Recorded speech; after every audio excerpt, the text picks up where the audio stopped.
Olá, pessoal! Sejam todos bem-vindos a mais um episódio do CS Jurídico Cast, Direito Claro e Informação Segura. Primeiramente, eu queria dizer para vocês curtirem, compartilharem, se inscreverem no nosso canal, certo? E acompanhar as nossas redes sociais, que lá também iremos difundir conhecimento, né? Estamos sempre difundindo conhecimento de valor. Inclusive consta na descrição do vídeo, certo? É uma honra muito grande tê-los aqui, doutores, mais uma vez, certo? Nesse novo episódio. A temática de hoje é uma temática rotineira dentro da nossa sociedade. É uma temática que, de acordo com a Conferência Nacional, está presente em cerca de 78% das famílias brasileiras. Hoje iremos falar sobre endividamento. Para mim é uma temática bastante séria, até pela minha vivência como advogada especialista em direito bancário e direito do consumidor, respectivamente, certo? Inclusive eu trago alguns pontos no meu livro, Conhecendo o seu direito como consumidor, guia prático, certo? E para a gente que trabalha com isso, a gente sabe que não trata-se somente de números, mas também de emoção. Trata-se também de um viés psicológico que, quer queira, quer não, vem afligindo, né? Aquelas pessoas que estão numa situação, as famílias em si, que estão numa situação de endividamento. Então, nesse primeiro momento, eu queria ouvir dos doutores as perspectivas, né, acerca de tal temática que hoje está tão relevante também dentro da nossa sociedade contemporânea. Vamos lá. Boa tarde a todos. É uma satisfação imensa estar aqui novamente para tratar desse assunto, desse tema, o superendividamento. Endividamento esse que afeta cerca de 80% das famílias brasileiras que estão com nome no SPC e Serasa. E no podcast de hoje nós vamos falar inclusive sobre a possibilidade de repactuação das dívidas, uma forma de trazer um alívio para essas pessoas que estão superendividadas. De fato, doutor. Agora, no viés financeiro, essa temática tem muito pano para manga. Não é, doutor Jorge? E aí, tua perspectiva? Com certeza.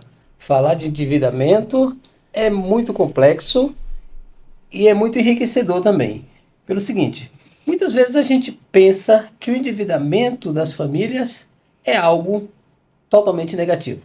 Mas nós não podemos levar tudo por esse viés. Por quê? Porque no momento que uma família resolve comprar um apartamento maior, uma casa melhor, que ela faz essa dívida por um longo prazo, é considerado um endividamento. Mas esse endividamento é ruim? Depende do momento que ele não analisa, que essa família não analisa o seu poder, a sua capacidade de pagamento, faz um compromisso que não pode arcar ao longo do tempo, porque nós sabemos que essas dívidas vão afunilando o nosso salário, nossas receitas. Quando ela não consegue arcar com esses compromissos, o que acontece? Ela entra em inadimplência. No momento que inadimplência, aí está o ponto negativo do endividamento financeiro das famílias. Entendeu? De fato, doutor Jorge, é uma das grandes causas que eu entendo, na verdade, são inúmeras causas que podem propiciar a questão do endividamento. Mas tem duas, até pela minha vivência como advogada, e vejo realmente no dia a dia do escritório, duas que sempre caminham juntas. A primeira é a ausência de conhecimento financeiro, é a ausência de educação financeira em caráter preventivo. Certo? E a outra é justamente a questão das irregularidades trazidas em contratos bancários.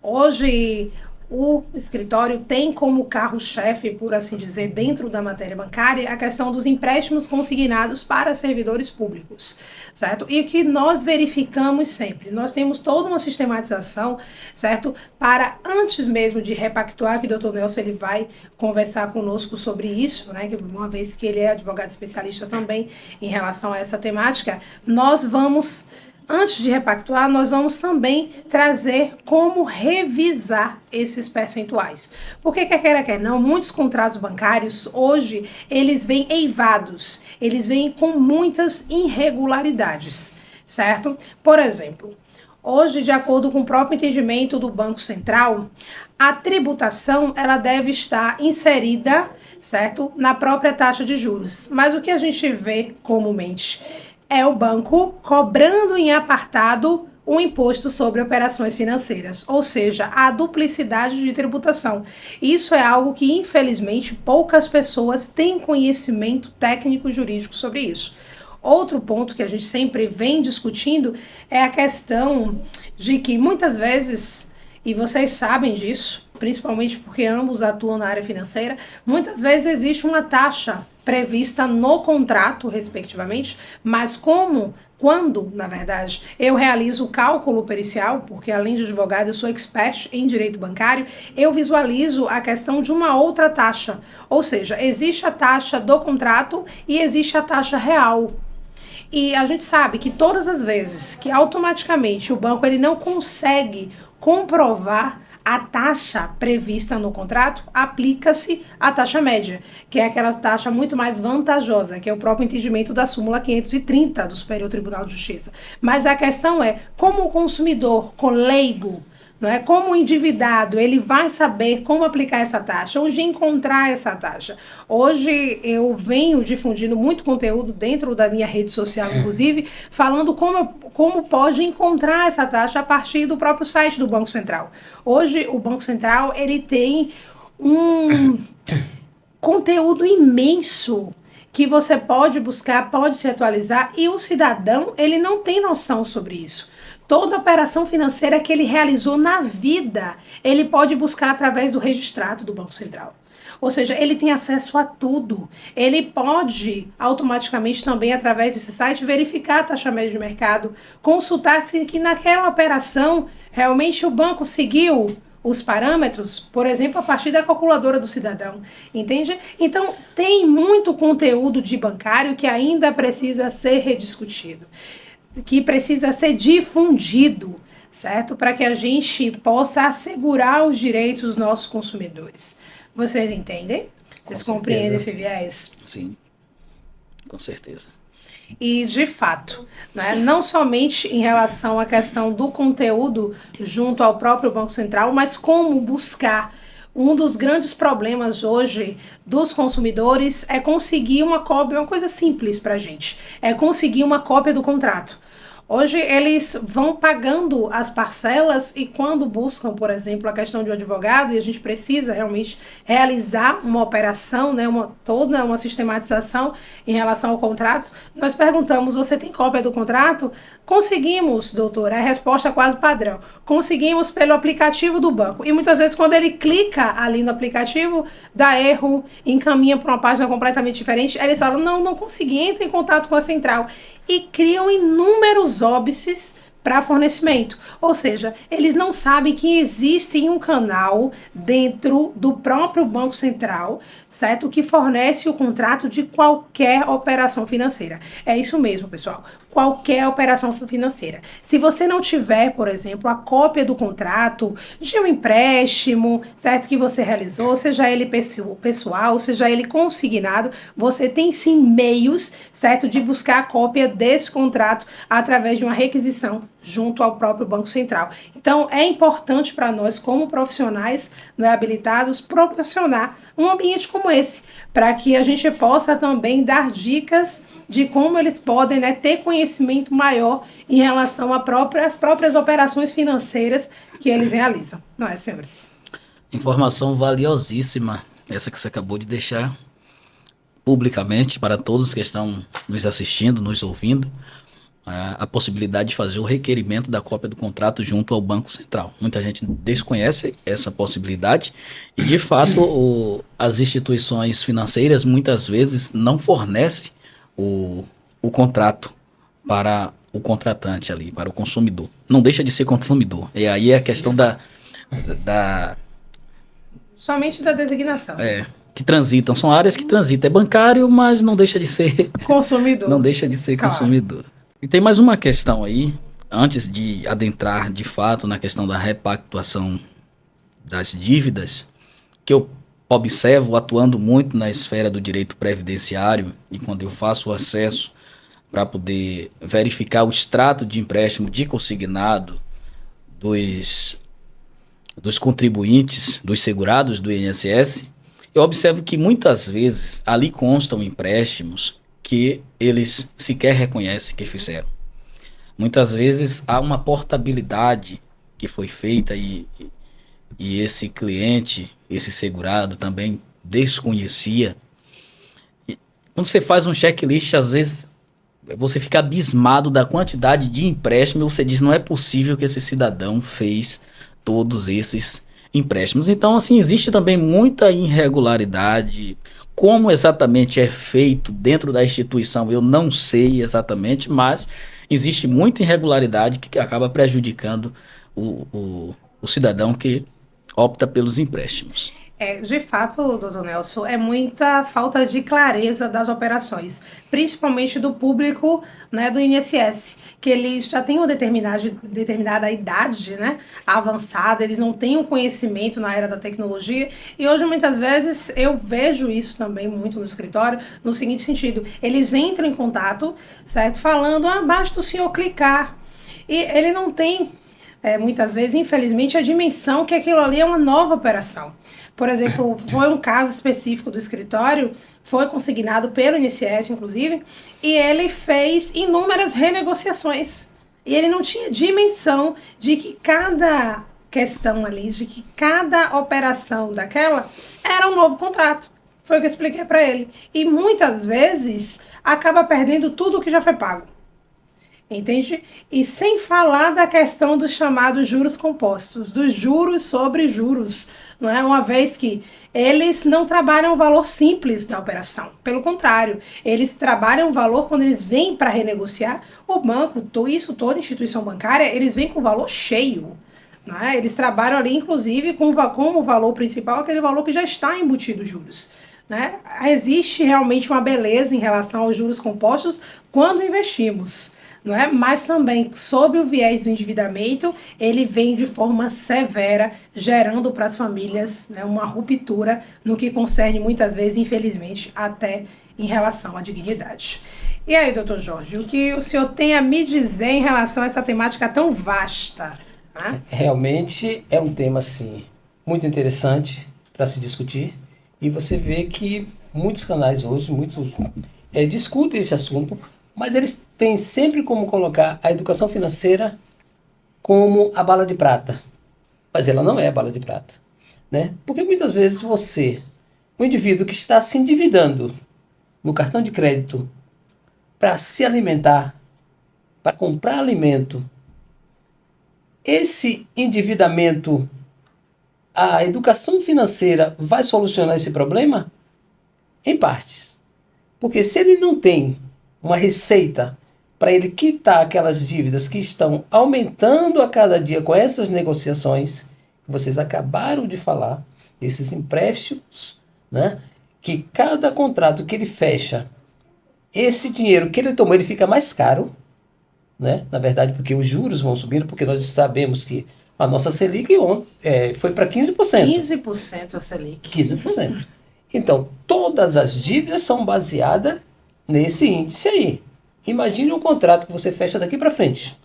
Um contrato de refinanciamento de dívida.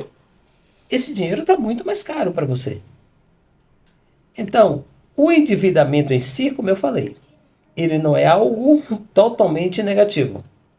Quando você está adquirindo bens para a família, aumentando o seu patrimônio. Porque até as pessoas de alta renda, eles acabam entrando em endividamento. Porque eles compram uma fazenda a um prazo longo.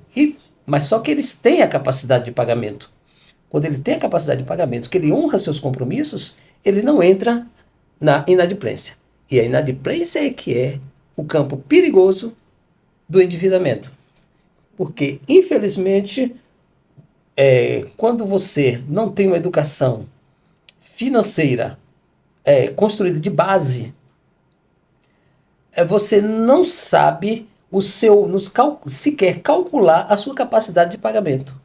E aí você faz uma dívida a longo prazo e isso complica totalmente a vida do cidadão quando ele para e não consegue pagar aquela dívida. E aí ele entra na inadimplência e aí isso se torna aquela bola de neve que acaba sufocando o trabalhador. É exatamente isso, Jorge, é a questão da capacidade financeira. Esse é o grande ponto, não é, em relação à questão da capacidade financeira. Eu falo isso porque muitos consumidores realmente adquirem um determinado bem com a pretensão de obtê-lo através de um financiamento ou até mesmo de um consórcio. Né? Mas tudo está atrelado à sua capacidade financeira. Se ele vai conseguir dar quitação durante toda a operação. E é nesse viés que eu falo sobre a importância da educação financeira. Eu queria, inclusive, abrir um parêntese para parabenizar todos os profissionais que estão, né, nessa área, né, de fato, rompendo paradigmas, porque realmente falar de dinheiro, ainda hoje, mesmo no século XXI, muitas vezes é um tabu, e tem um pessoal militante aí que vem gerando conscientização, vem gerando impacto na vida a partir justamente do conhecimento desse viés financeiro.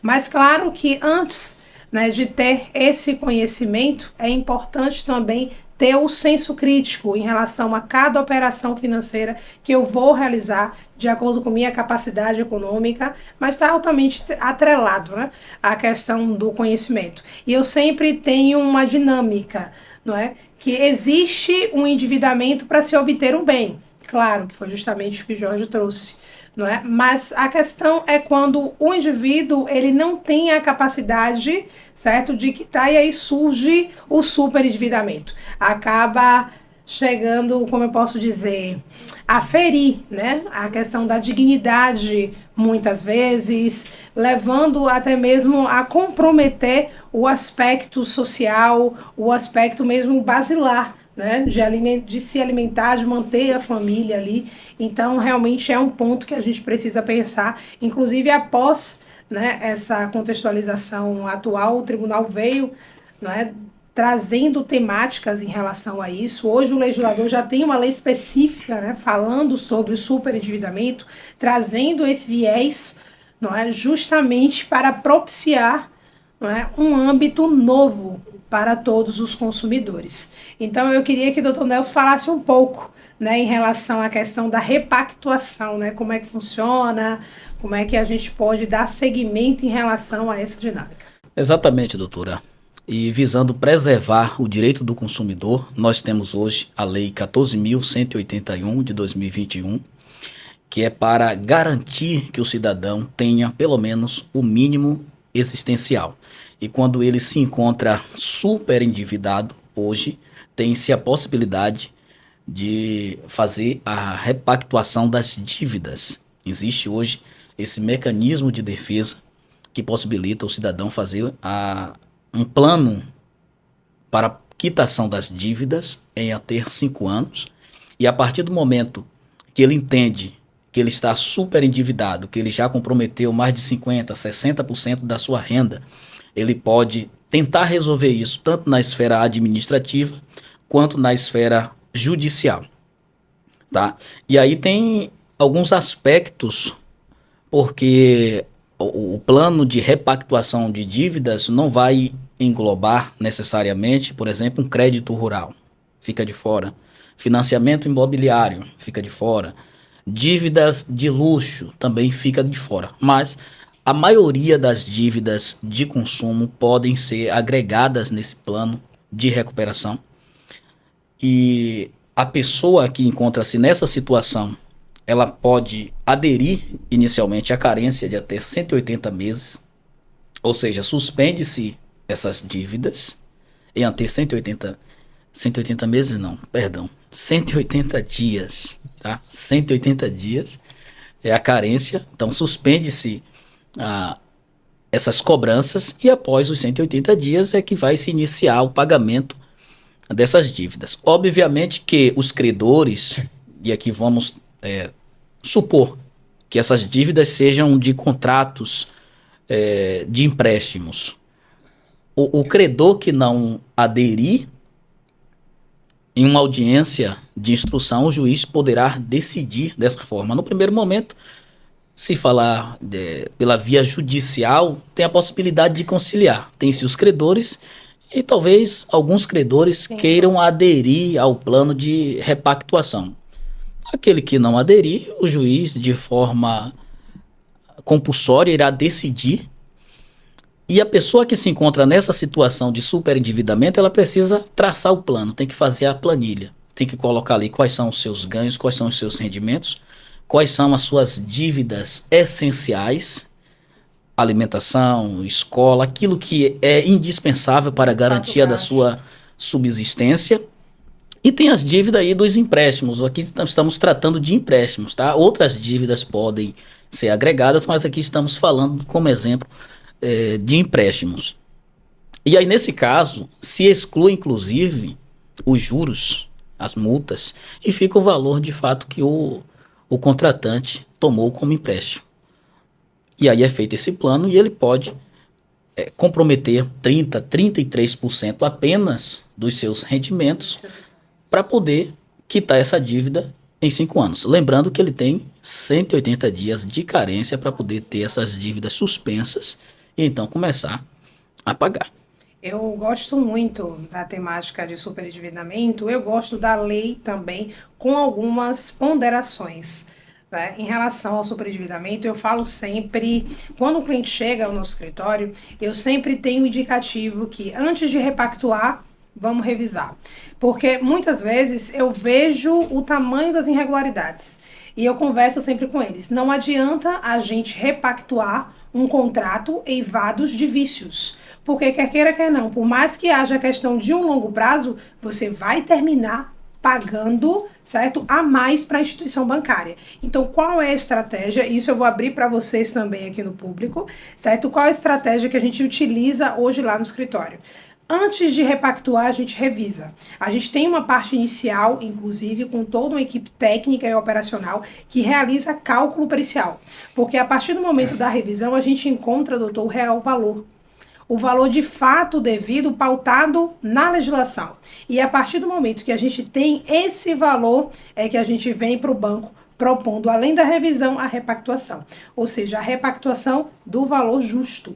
Certo? De fato que o consumidor ele precisa pagar. É por isso que eu falo que eu gosto muito da lei de superendividamento com as devidas ponderações, certo? Por isso que a gente vem sempre trazendo a questão de uma ação revisional, certo? Cumulada com a repactuação. Entende?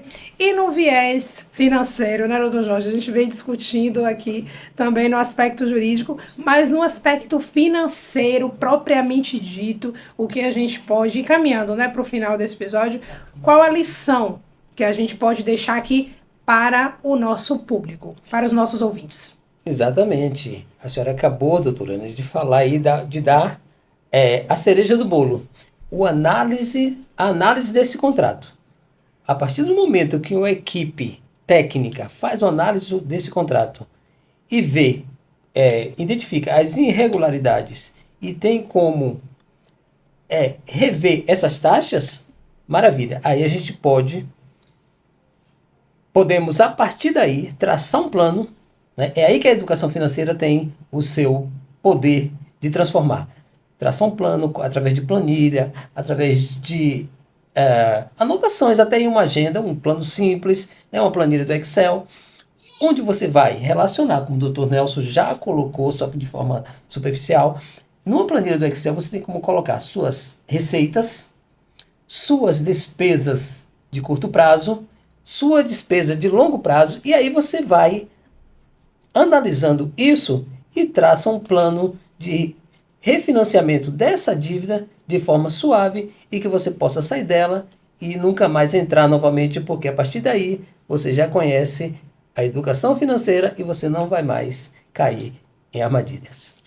De fato, a importância, né? Mais uma vez a gente vem falando sobre a importância de ter um conhecimento. Alguma lição, doutor Nelson, para deixar aqui no finalzinho?